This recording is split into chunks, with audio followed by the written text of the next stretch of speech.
How these usually roll, you get some people that are like, oh wow, thanks for the information, dude. But the downside with that is, then you get people like, of course you're gonna say nice things about the product, they sent you free stuff. Shut up. Sometimes companies actually send quality products because they have quality products, so please shut up. And with that being said, let's jump into another episode of Tech Tuesday and talk about the Razer Viper Mini gaming mouse.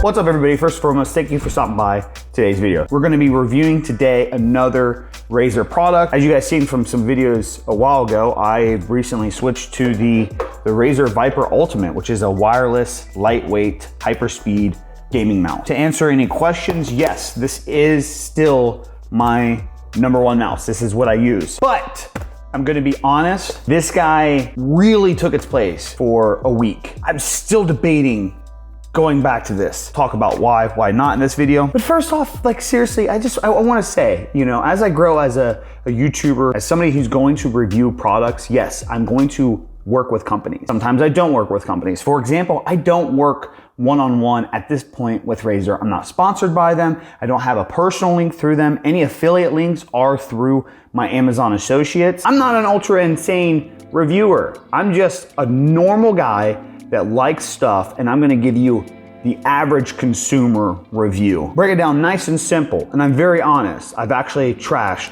some things that were sent to me before. Even from some of my strongest actual sponsors. Like for example, I'm with G Fuel, and I've literally said some of the flavors that they put out do not taste good. They taste like crap. Because guess what? Like any company, not everybody's gonna be perfect. If you're gonna judge me by one video, just the positive things that you heard, not go check the other stuff, you just zip it. So those are my thoughts on that, but seriously, let's get into this, the Razer Viper Mini. This thing is badass. I'm gonna base a lot of this off of personal experience, because that's the only way I can be honest. Honest reviews call for honest personal experiences. How these things work, it's pretty cool. So this right here, ladies and gentlemen, is the Viper Mini. In terms of size, you can see the Razer Viper Ultimate is pretty big in comparison, but I just can't argue the fact that like it's an insane difference.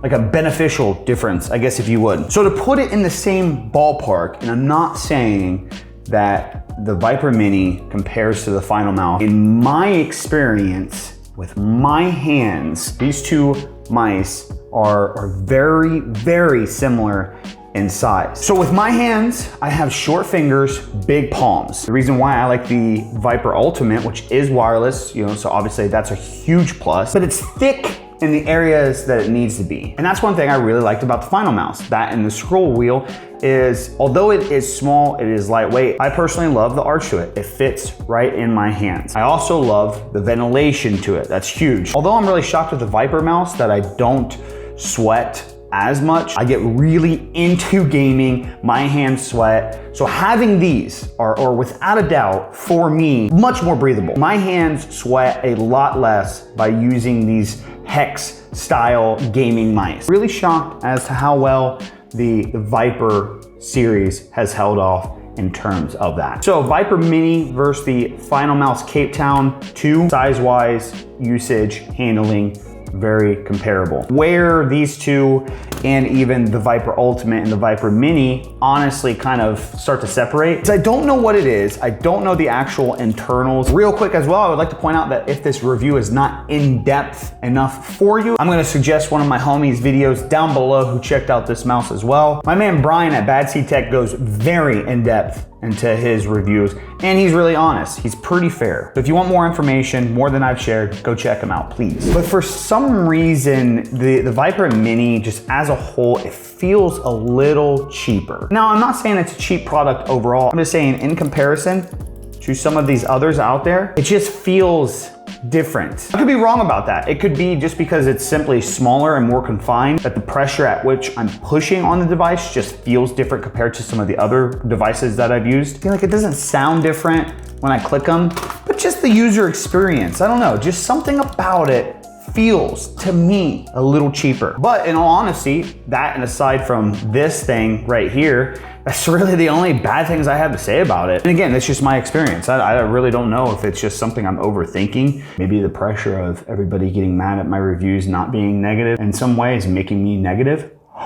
That could be wild. This is what's insane about this thing right here. And this is where I feel like right now, how the gaming world is going, if you're looking for a light, fast, smaller, compact gaming mouse, the reason why the Viper Mini is probably gonna be the best one that I can recommend, it's $40.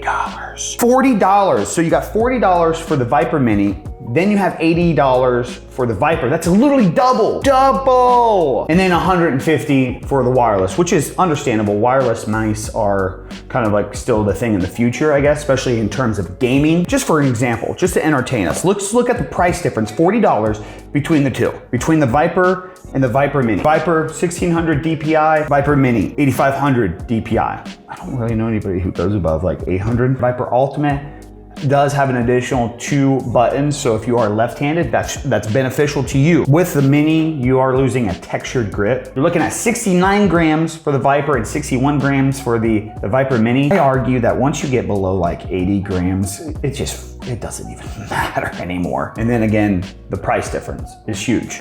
So all in all, would you be willing to spend an extra $20 to $40 at the time of making this video to get a grip, slightly a little heavier and a bigger mouse? Or would you just rather go with the Mini? In all honesty, I'm asking that question seriously. If you are an average consumer, what are you tackling in that situation? For me, the DPI, it's just not worth it. I play at 800. Now, there are some people out there that might play at an insane DPI. I've personally never met anyone like that, but they wouldn't enable these features if there wasn't a reason, right? It wouldn't go up to 1600 DPI if somebody didn't go up that high. You can't even buy this. And if you're looking at buying this from a third party or even used, you're gonna be spending well over $100. I don't know who right now is gonna be spending over $100 for a lightweight gaming mouse during these crazy times. Could be wrong, I don't know. It's just the boomer coming out of me. But $40!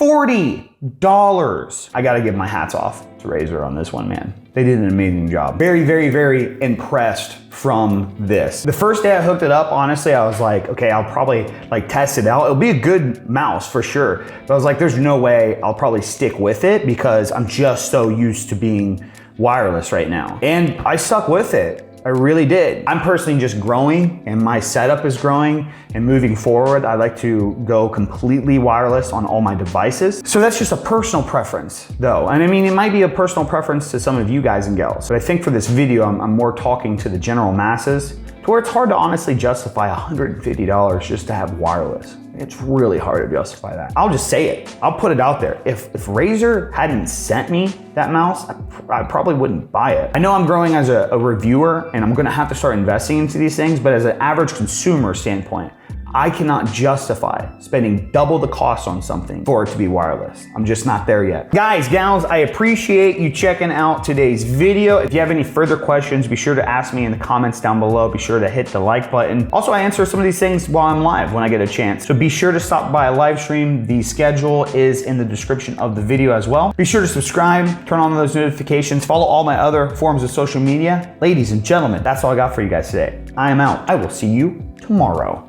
Deuces.